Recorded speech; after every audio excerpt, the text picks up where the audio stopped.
Hi, my name's Brenna Crow. I'm 21 years old and I was just diagnosed with stage 4 Hodgkin's lymphoma, which is like a cancer of the blood. So I was just your normal 21-year-old living my life, having fun. Since last summer I was in the hospital. I had like this weird rash called erythema nodosum on my legs, but they thought that it was just Crohn's disease. And so ever since then, I've been really sick and just like always felt tired and run down and just like always sick. So they just thought it was Crohn's disease. But now that we look back on it, lymphoma cancer is a reason why you get those bumps on your legs. So, but in September, the symptoms started getting worse of this cancer that no one knew that I had, which was definitely the worst one was itchiness. I was itchy from head to toe, like terrible. I would have 4 different types of lotions, everything, take Benadryl. I went to the doctors a million times. They gave me pills just to help me sleep through the night. And everyone just said that it was in my head, blah, blah, blah. So I just figured it's in my head and I'm itchy and I just dealt with it. And now it's, June? And we just figured out that it's because I have cancer. Some of the other symptoms I had were always tired. Ever since last summer, I've just always been tired. My mom would be like, Brenna, get the hell out of bed. Like, I could sleep for 2 days and just not be fine with that. I always had a fever and had the chills. While I was at school, I just kind of figured it was like me being sick, whatever. Tried to suck it up. Coughing. I had a terrible cough. I feel bad for my roommate because I would keep her up at night literally coughing. And night sweats, which I didn't even know was a symptom until I realized that I had this cancer, and I looked it up and I was like, oh yeah, I had really bad night sweats. I just figured whatever. It was me just being hot.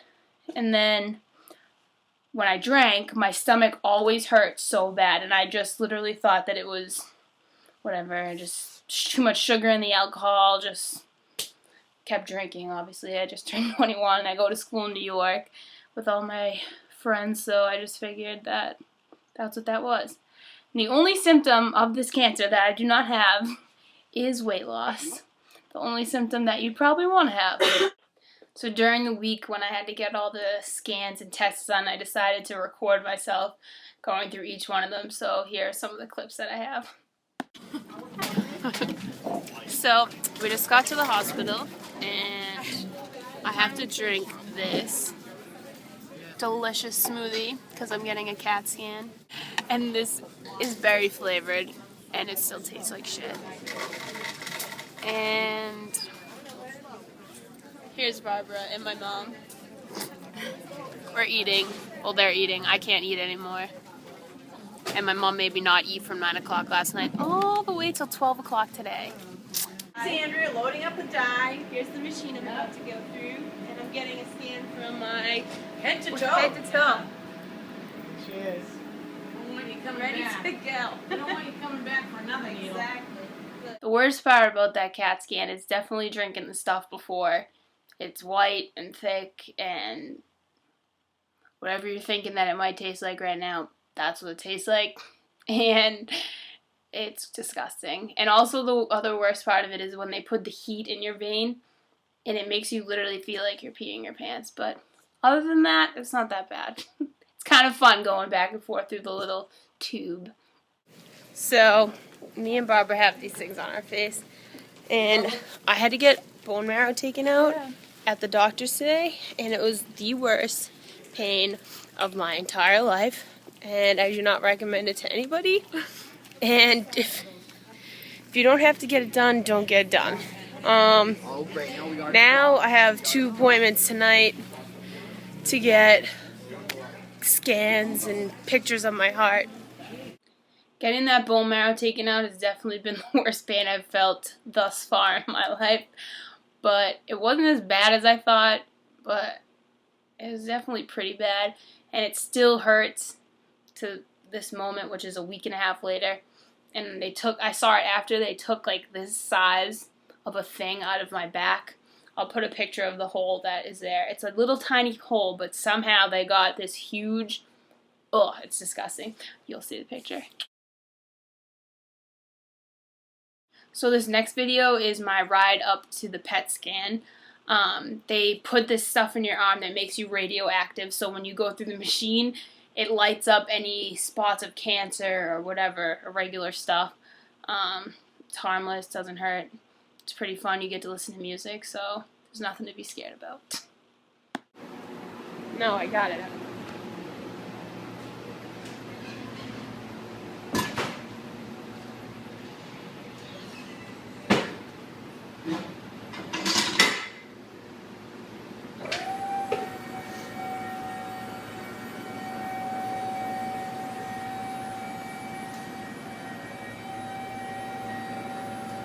Pretty simple. All you do is lie there. It's very important you don't move. This next video is when we found out the results of the biopsy, which they already had known like 99% that it was Hodgkin's lymphoma, but they couldn't actually diagnose me with it until they had the results of the biopsy.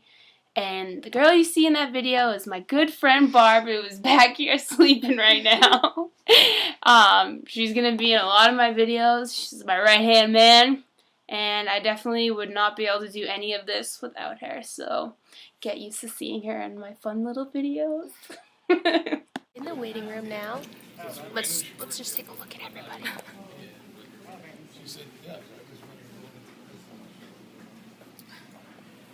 Something's not right. Then there's us. Hopefully the next video will be a happy video. Probably not. Going in alive. Coming out the same way. I don't know if you guys have all seen the movie Chuck and Larry, but we do that before we go into every doctor's appointment because it's funny. And if you noticed, all the people that were in that place were like 90 years old. Alright, so now we're in the hospital. Pre-op. About to get this lymph node taken out of my neck. Look at that. Dolphin unit. Why does that matter? I got all my good friends here. Hanging out. I'm not scared for some reason. And your mother. I just said that. You were the Said first good one. friend. I showed you first. You're my friend and my mom. And I got my necklaces. They said they're going to give me some good drugs so that I don't have anxiety, which is good. So, yeah. It's still... Oh, move my neck down. Move this shirt. What side is it on? It's on that side. It's the last time you're going to It's like right somewhere. last time you're ever going to see my neck without a scar on it. And here's the lovely scar on my neck from that biopsy that I'm not very happy about, but I guess it could always be worse, right?